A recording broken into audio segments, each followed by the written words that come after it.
Hola, mi nombre es Óscar Baruch Hernández Madera y este video es para la carrera de Enseñanza de las Matemáticas de la Universidad Abierta y a Distancia de México para el módulo 2, Geometría Euclidiana y Analítica, del grupo 2002 B2002. En este video vamos a ver la ley de senos y la ley de cosenos y cuándo utilizar cada uno de ellos. Primero, ¿para qué usamos las leyes de senos y cosenos? Los usamos para resolver triángulos, es decir, para encontrar cuánto valen los lados y los ángulos de un triángulo cualquiera. Para ello vamos a utilizar la siguiente notación. Tanto lados como ángulos van a llamarse A, B y C. Los lados van a ser con letras minúsculas y los ángulos con letras mayúsculas. Y tienen la siguiente característica. El lado con su ángulo opuesto tienen el mismo nombre, es decir, el lado A, su ángulo opuesto se llama A, el lado B, su ángulo opuesto se llama B y el lado C, su ángulo opuesto es el ángulo C. Primero, recordemos qué es lo que nos dice la ley de cosenos y la ley de senos. Entonces, la ley de cosenos nos dice lo siguiente, que el cuadrado de uno de los lados es igual a la suma del cuadrado de los otros dos lados menos el doble producto de esos dos lados por el coseno del ángulo opuesto al lado que quiero encontrar. Esta es la estructura de la ley de cosenos. Entonces, no importa, con que nos aprendemos esa estructura, o sea, con lo que nos aprendamos una de estas tres ecuaciones, eso nos dice de inmediato la estructura que debe de seguir la ley de cosenos. Y la ley de senos nos da la siguiente, se escribe de la siguiente forma, y nos dice que al momento de que yo divido cualquier lado entre el seno de su ángulo opuesto, eso es una constante de ese triángulo. Es decir, dos triángulos pueden tener constantes distintas, pero un triángulo siempre va a cumplir con que esto es una constante. Y la ley de senos la puedo separar en tres ecuaciones distintas, que serían las siguientes. Ahora sí, ¿en qué momento voy a utilizar la ley de cosenos y la ley de senos? Bueno, eso va a depender de los datos que nos estén dando. Vamos a hacer un primer análisis para la ley de cosenos. Si yo tengo, si se dan cuenta, la ley de cosenos, lo que está interfiriendo son los tres lados y un ángulo. Entonces, aquí tenemos cuatro datos. Me tienen que dar al menos tres para poder yo despejar el cuarto lado, el cuarto dato. Entonces nos pueden dar o bien tres lados o bien dos lados y un ángulo. Aquí quiero remarcar qué ángulo tiene que ser este. Si se dan cuenta, el ángulo que debemos de tener es el ángulo opuesto al lado que quiero buscar. Entonces, si me dan, por ejemplo, el lado B, el lado C y el ángulo A, sí podría, pero si me dieran el lado B y el lado C y el ángulo C, no podría usar la ley de cosenos. Entonces, aquí debemos de tener muy en claro qué ángulo nos está dando. Y por eso escribí de esta forma, eh, lado, ángulo, lado, porque nos tiene que dar un lado, el ángulo y el lado. El ángulo que está en medio de esos dos lados, ¿no? Entonces, si me dan el ángulo A, me tienen que dar también el B y el C. El ángulo B, el lado C y el lado A, y el ángulo C, el lado B y el lado A.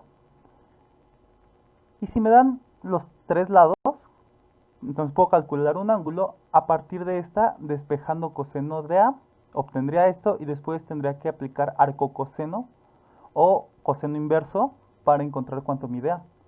Y si me dan lado, ángulo, lado, pues uso directamente la ley de cosenos como la tengo. Y me daría el tercer lado. La ley de senos, si se dan cuenta, lo que intervienen son dos lados y dos ángulos, con la salvedad que estos ángulos son los ángulos opuestos a los lados. Me tienen que dar otra vez al menos tres de estos datos para yo poder encontrar el cuarto dato.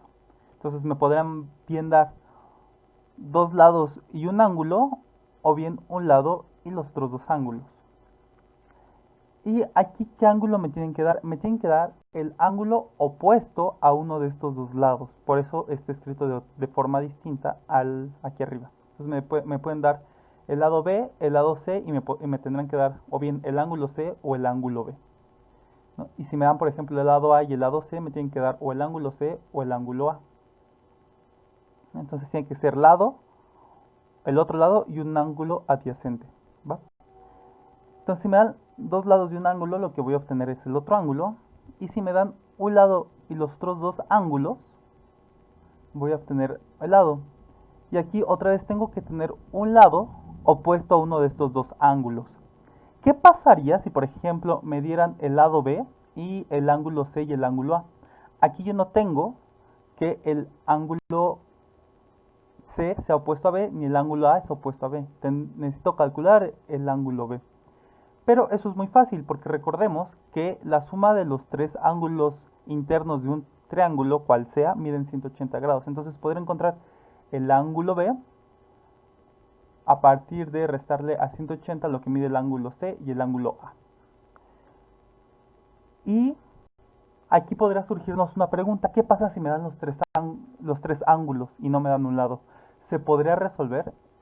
Entonces, si me dan los tres ángulos y no me dan un lado, la respuesta es no puedo encontrar un lado. ¿Por qué?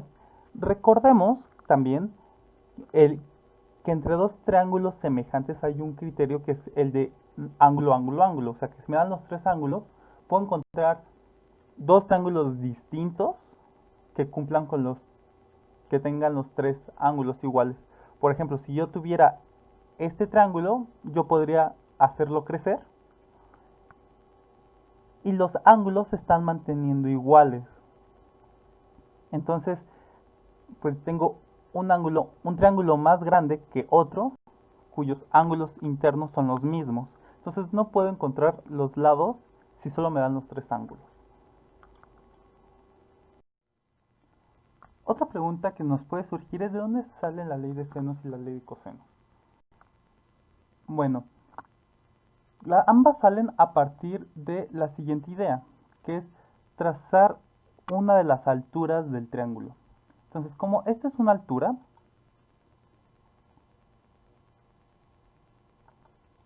obtenemos que este es un ángulo recto y también este es un ángulo recto. Es decir, tengo dos triángulos rectángulos. Entonces, por ejemplo, podemos encontrar que esta altura es el cateto opuesto tanto de este ángulo, del ángulo A, como del ángulo B. Entonces, el cateto opuesto lo puedo relacionar con el seno de A y el lado B, y el seno de B y el lado A. Y a partir de esta idea es de donde va a salir la ley de senos. Si quieren ver la demostración paso a paso, les voy a dejar un video en las etiquetas y en la descripción.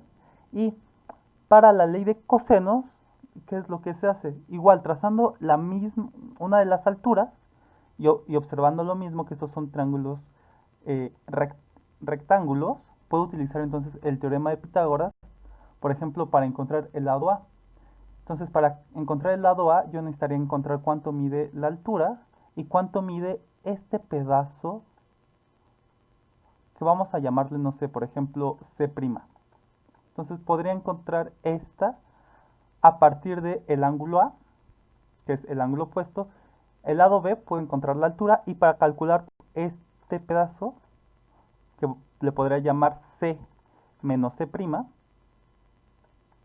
este lado lo puedo encontrar a partir también del coseno de A y B, y el lado B. Entonces podré encontrar este. A C le resto este pedazo y me va a dar C', y así podré encontrar cuánto mide A. Igual, si quieren ver la demostración, se las dejo paso a paso en la etiqueta que ahorita va a salir. Eso sería todo por el video de hoy.